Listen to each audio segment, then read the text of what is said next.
Yeah, hello, welcome to this video. It's a new episode of Endgame Basics. Yeah, in this game, the Endgame series is continuing with some basic endgame queen against single pawn.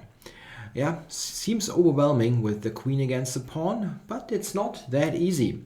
In many situations, in fact, the lone pawn will draw if circumstances are right.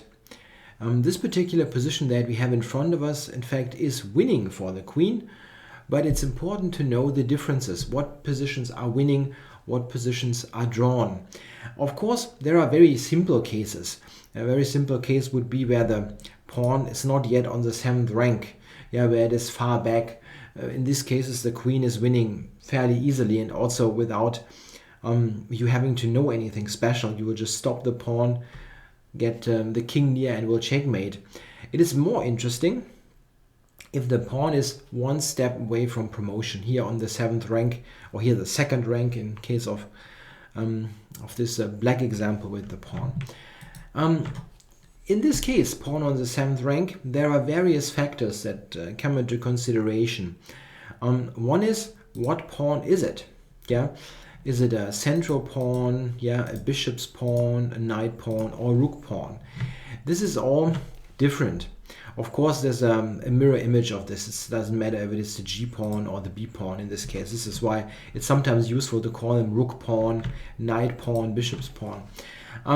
Yeah, this is a factor. And the second important thing is the position of the king of the side that has the queen.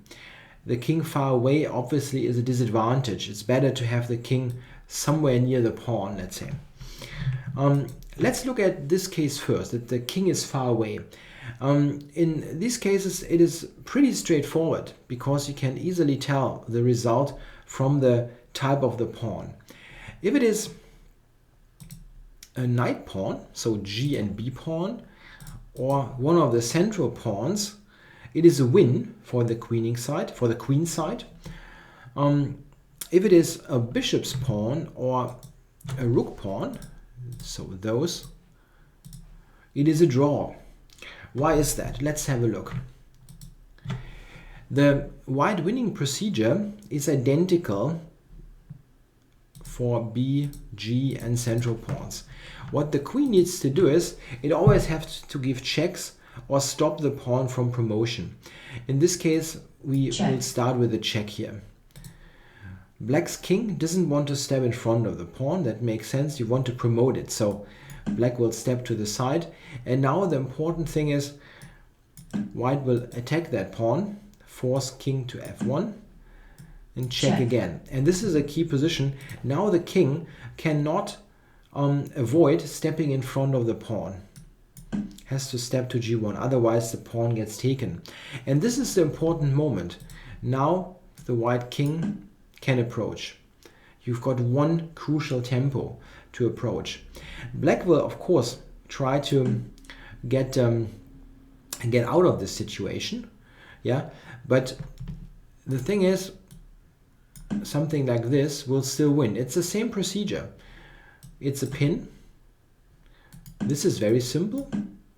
Yeah, if you just step in front of it, it's very simple. The king will come around and this pawn will be picked up. So king h1, and with a check, king g1 again, you gain a crucial tempo. And from there it is relatively easy to understand. You just do this all over again, yeah, giving checks, and then oops, you approach. Yeah, and it gets nearer and nearer. For example, here you can already go to a straight winning procedure with king h4, as this is a checkmate. So quite nice. Yeah, something like this, king forward, and checkmate. It's a mate. With the king near, it's very easy. This is, as I said, the procedure for the central pawns and the knight pawn. If you like, we can also look quickly at the central pawn. It is just the same thing. Just a second. Yeah, a quick look how the central pawn works.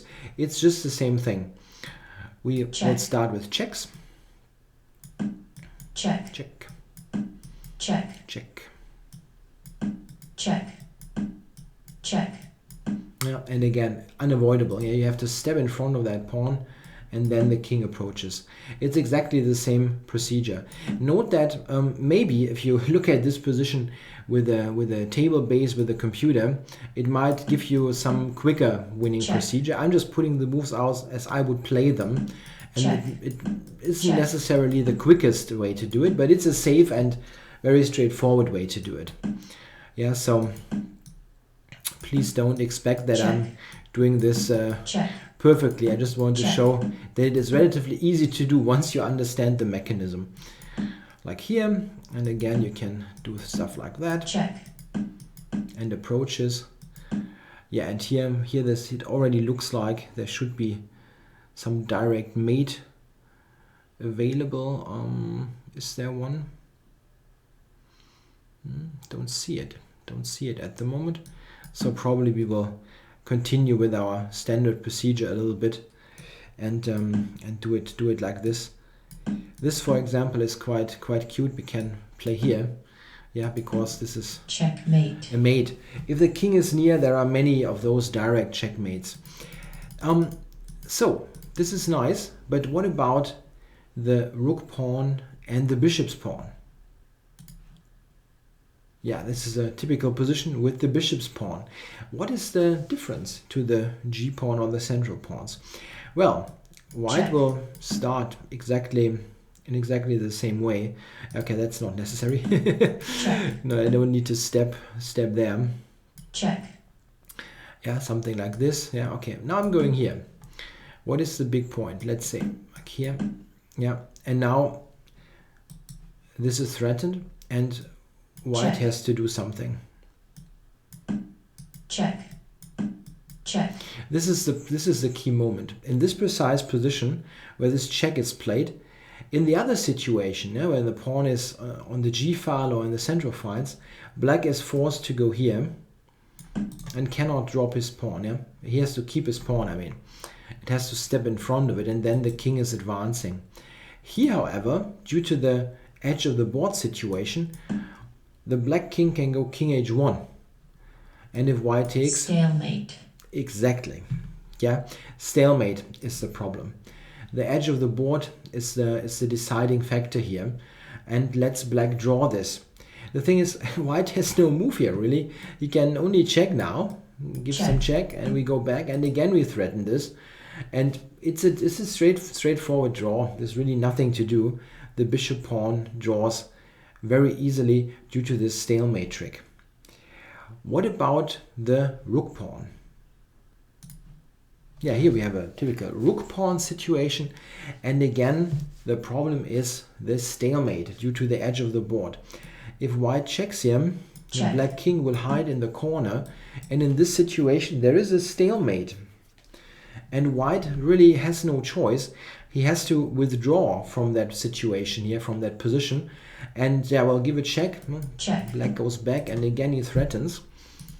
Or, I mean, where else can you go?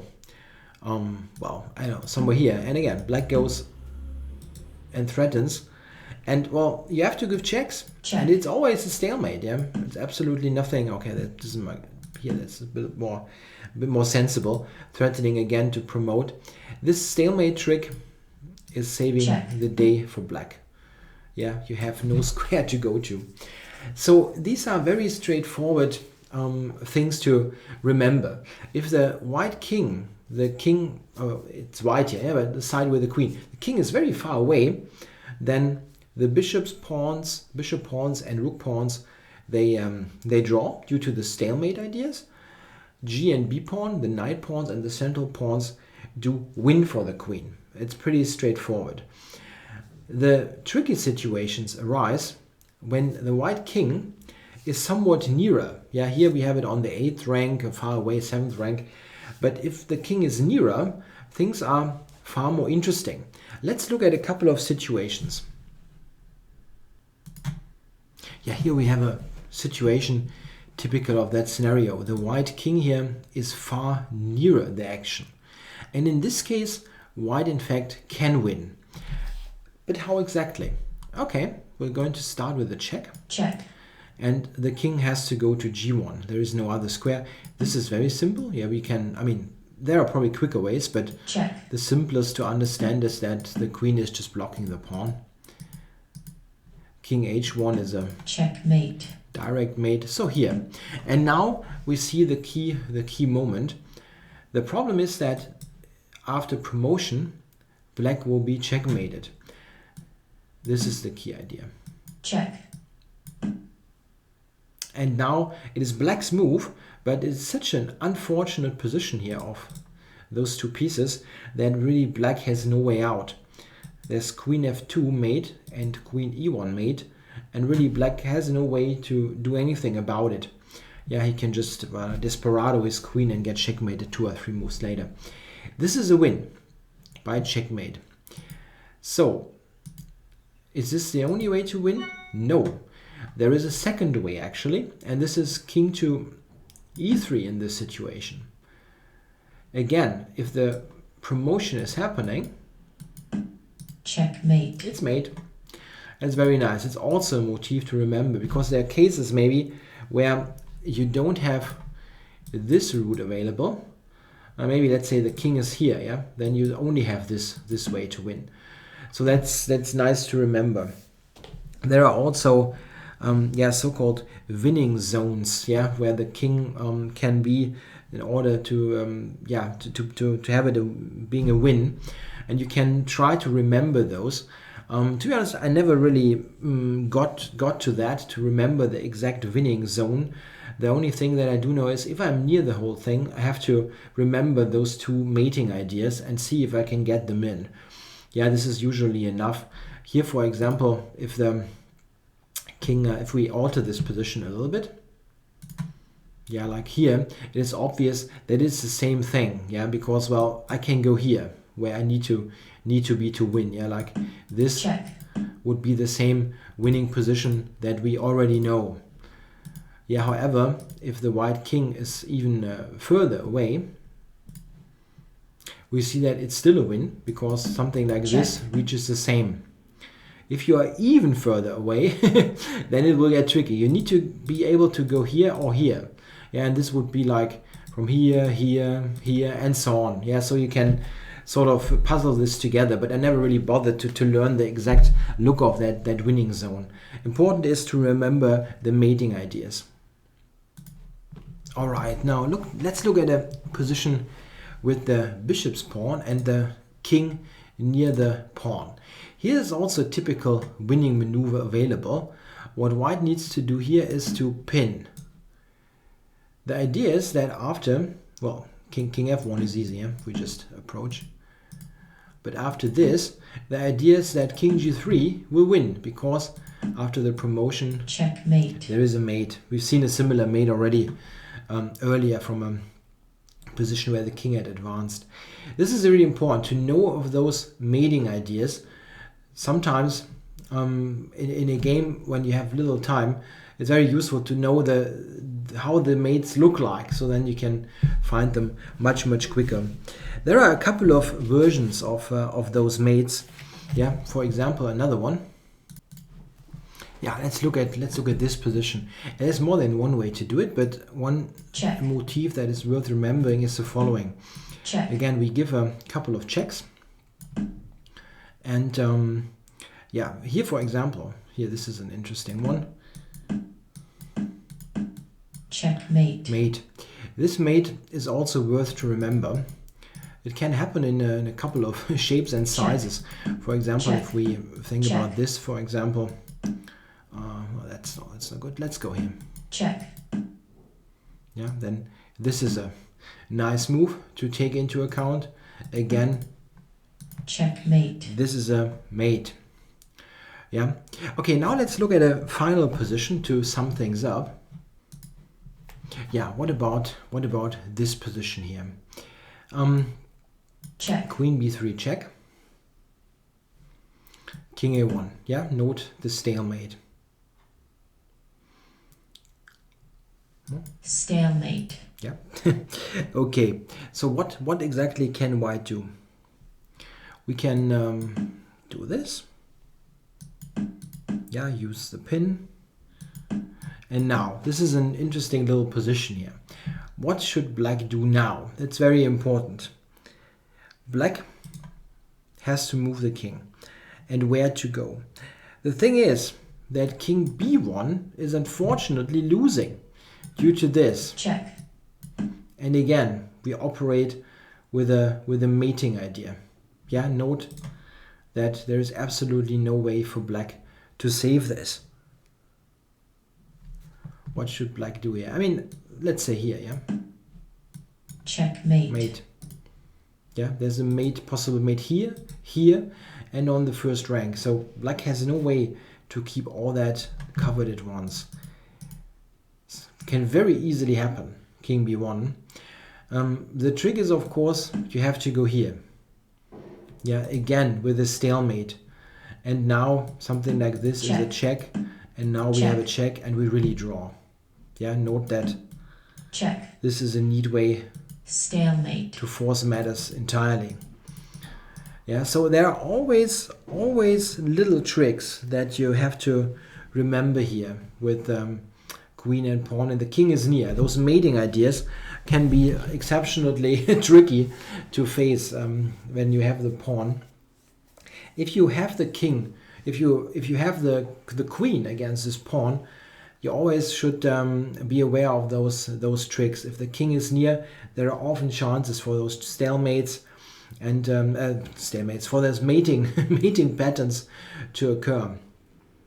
Yeah, I hope you enjoyed it. I think it's very useful to have seen some of those ideas. It will definitely get you many points or saved half points or 1/2 points, especially in quick time control games where you don't have time to work it out for yourself. I hope you enjoyed it. Thanks for watching.